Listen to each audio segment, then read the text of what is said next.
I want to just talk a little bit about the RE Solutions origin story. I got licensed in 2006. I came from the education world. I was a high school science teacher. I was also an administrator. I was a high school athletic director. I was the boys basketball coach. And just really, it was time for a change for me. It just did not fit me, did not really fill my needs. I liked coaching basketball, and that was the thing I loved the most. I definitely understood that I was not meant to have a boss. And so I wanted to go into a career where I could still coach basketball. And of course, not knowing anything about anything, just the typical realtor type thought process is like, hey, what can I do where I can coach basketball? Well, basketball's in the wintertime. Real estate's slower in the wintertime. And, I can set my own hours and I have unlimited income and all this other stuff. And I was like, oh, this will be perfect. I'm going to get into real estate.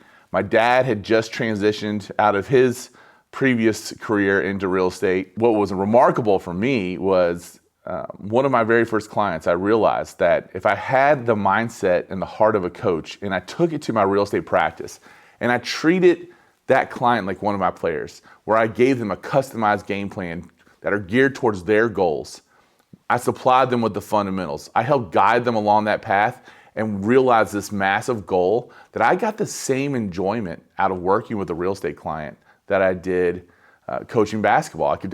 I figured out that actually coaching, in a way, is what I was meant to do and what I love to do, and that whether it's basketball or real estate, those are just vehicles to unlock my gifts. And that was really powerful for me.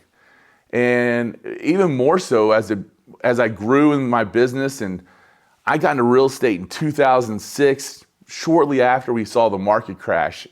I was at the largest brokerage in Kentucky. They did not let us negotiate our commissions. Our commissions were set what we had to charge. We went overnight almost to having 17,000 homes on the MLS. To give context, and this is in Louisville, to give context, that's literally 10 times as much as what we have on the MLS now. We're at like 1,700. I think people who've been in real estate business for a long time will know like about 8,000 in the Louisville MLS is a good neutral market. So we had almost a year's worth of inventory in the Louisville market, and transactions were hard to come by. People were cutting their commissions and doing all this other stuff. And I knew that I couldn't cut my commission. I had all these great agents at this brokerage I worked at, and I had to compete with them at the same rate. Plus I had all these other amazing agents in other brokerages. They had the ability to negotiate their rate. So what was I gonna do? Well, if my price was fixed, I knew that I had to go immediately work on the value that I provide to my clients. I read a book called The Go-Giver. It changed my life.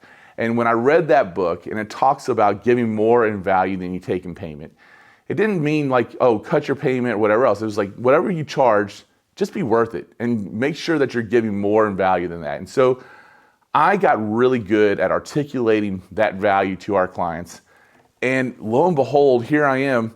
We had 3 straight years during the 3 worst real estate years in history where our business grew by more than 200%. And all the way to where we are at this massive brokerage, and we got all the way to where we were the number 2 in that company. I was like, oh, this is great. And then I started kind of feeling how as the after effects of the recession were starting to play out, and I'm starting to just kind of look at what was going to happen in the real estate industry going further, I made the decision, and this is the honest truth, that I had the option of going in management with that large brokerage, or I had the option of starting my own brokerage. And I was really studying the people that were younger than me and how much they just value the craft experience, the mom and pop shop, or the craft breweries, or the craft wineries, or whatever it might be. The craft experience with the generation younger than me was really, really important.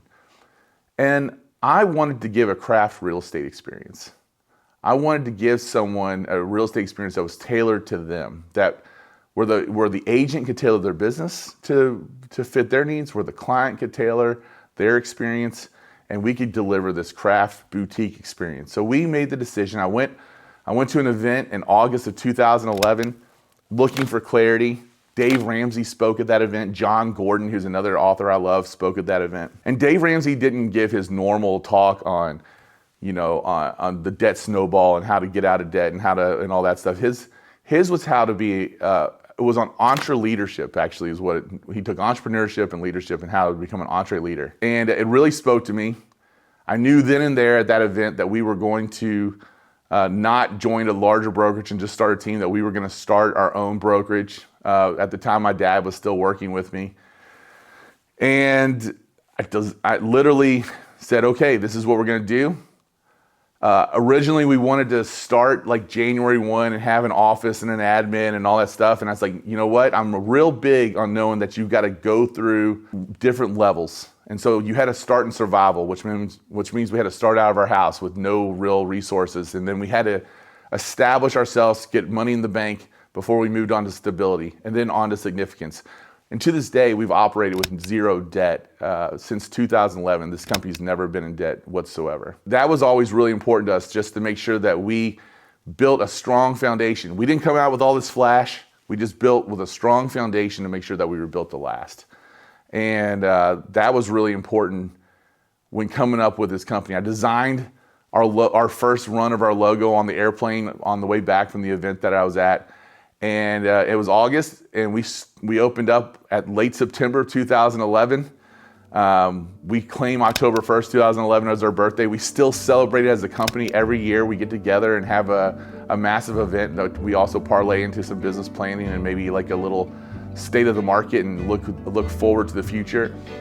And it really kind of bleeds into what our culture has become to be very special. So that RE Solutions was born out of just delivering this boutique experience, knowing that as the market shifts, and it's always shifting, that being part of a small company gives us some agility on how we're going to navigate those waters. It gives us some security, and now I think it's time for us to grow.